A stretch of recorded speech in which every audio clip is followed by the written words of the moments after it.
Then we have the announcement of our first inductee into this year's WWE Hall of Fame, Rey Mysterio. Yeah.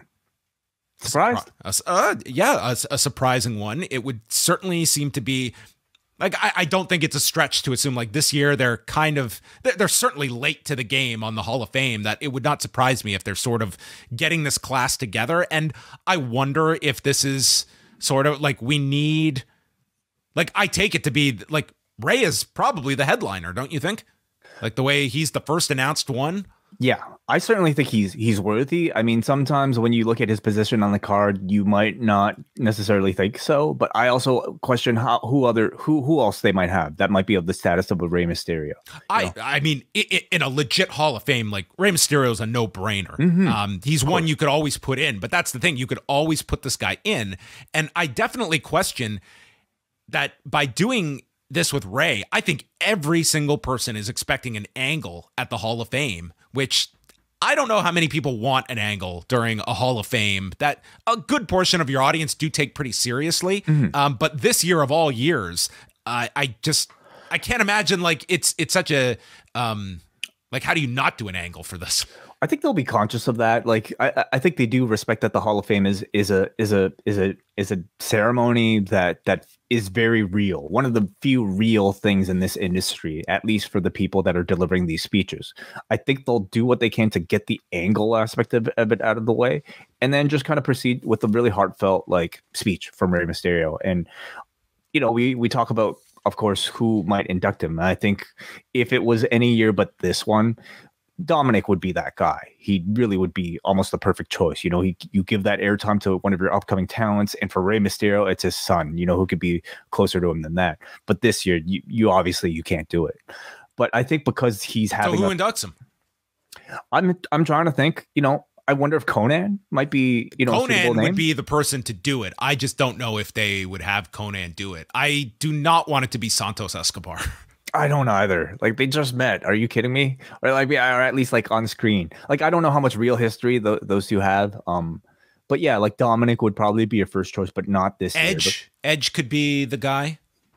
Yeah. Like, I'm just looking at who are realistic options in terms of relationship to Rey and relationship to WWE. What's the bad relation? What's the beef or heat with a Conan on? I just don't think it's not one of their guys that's been on television, and they seem to be very cognizant of that. They brought back like other people that aren't attached to him. Listen, Conan would be my pick. I think Conan would be the perfect person to do the speech. Brian suggesting Chavo. Yeah. I don't know about Chavo. It's, you know, the relationship was with Eddie more so than Chavo. But, right. I mean, you could do Chavo, but I don't see it being Chavo. I would think, like, if they were in a pinch, Edge is the obvious one that they would go with for that. I could very well see it being Edge. So PW Insider has also reported that it looks like Keiji Muto will be going in this year. So probably Nakamura inducting him. That would make a lot of sense. Yeah. So Rey comes out to accept this induction and is instantly interrupted by the Judgment Day. A lot of heat here for Dominic, who calls him a washed-up old man. How many birthdays and Christmases did you miss to make this Hall of Fame career? I'm ashamed to be your son. And as Legado comes out, Santos says he is not over what Dominic did last week with the mask. And they had a brand new mask. Did you see Zelina? She had the mask, and it's all like, it was a new mask, or they taped this thing together. I didn't pay that much close attention. It didn't look ripped. I mean, I didn't get a good glance at it, but it looked like it was a perfectly workable mask. I could see Rey in the back saying, "Here you go, little boy. I feel terrible for you. You can have Here's one of my 3,000 other masks I can give to you." Yeah. So this is the Judgment Day against Legado del Fantasma. And then there's a roll-up by Del Toro. The ref is distracted, so Priest runs in, super kicking Del Toro, allowing Dominic to get the pin in 9 minutes and 11 seconds. Dominic then gets on the microphone, and he wants to address Jefe. "I want to speak with you one-on-one," and he asks for the ring to himself and says he doesn't know why Rey is being inducted. He should be added to the Deadbeat Dad Hall of Fame. "I should have been Eddie's son." And this crowd is just aghast at this comment. So he pie faces his father, and the crowd just wants to see Rey nail this dude. And Rey ends up being against the ropes. Dom runs at him and Ray ducks, so Dominic crashes to the floor. The crowd cheers and Ray yells, "I will not fight you, no matter what you do." And Dominic responds, "But you will." Great segment. Dominic was outstanding in Excellent. all of this.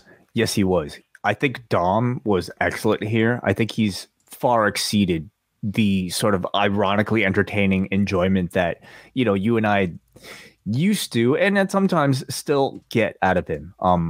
For one thing, I think, you know, even that he's played up incredibly well and he's really kind of owned it. But tonight was like when it actually got serious. And I thought his anger, like on his face, was real, like, or at least like it felt real. And it felt like to the point where I would definitely classify this as one of the strongest performances I thought we got tonight. I think the story is building perfectly, and I thought tonight specifically raised it to a higher level. So, you know, I love also the fact that Legado are now being kind of taken along for the ride as well. I think it's greatly elevated Santos's profile. The fact that we even got somebody like a Cruz del Toro be able to fully embrace a babyface role, and I thought he stood out in the match. You know, it's been great for them. So this whole thing, I think, has been building perfectly, and I think just having the Hall of Fame attachment to it will probably give them reason to like make it more of a focal point, you know, by the time the match actually gets there. So all really strong stuff.